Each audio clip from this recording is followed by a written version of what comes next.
শান্তি। নিশ্চয় পূজা চাই আছে এইকেইদিন। গতিকে প্ৰতিটো পূজা মণ্ডপলৈ যেতিয়াই যাব, দেৱীৰ ওচৰত যেতিয়াই আপুনি ৰ'ব, দেৱীৰ ওচৰত যেতিয়া আপুনি সেৱা কৰিব, পূজা কৰিব, সেই সময়ত কেৱল এই 5টা কাম কৰিবলৈ একেবাৰে নাপাহৰিব।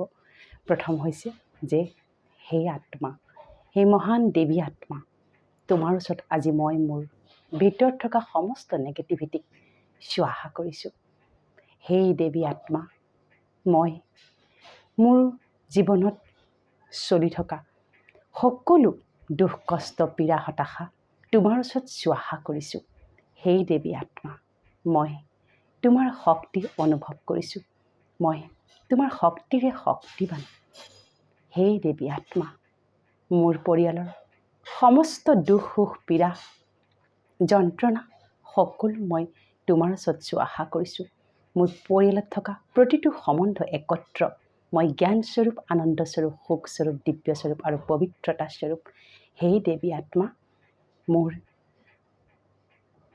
পৰিয়ালত থকা সমস্ত ৰোগ তোমাৰ ওচৰত স্বাহা কৰিছোঁ। সেই দেৱী আত্মা, আহা তুমি মোৰ অন্তৰত বিৰাজ কৰা। তোমাৰ সৰ্বশক্তিৰে শক্তিবান মই পৰম শক্তিশালী সৌভাগ্যশালী আত্মা। মই সৌভাগ্যশালী, মই বুদ্ধিমান, মই স্পষ্টবাদী, মই সত্যবাদী, মই দয়ালু, মই কৃপালু আৰু মই পৰম কল্যাণকাৰী। সেই দেৱী আত্মা, তোমাৰ অষ্ট শক্তিৰে শক্তিবান মই পৰম সৌভাগ্যশালী শক্তিবান আত্মা। শান্তি।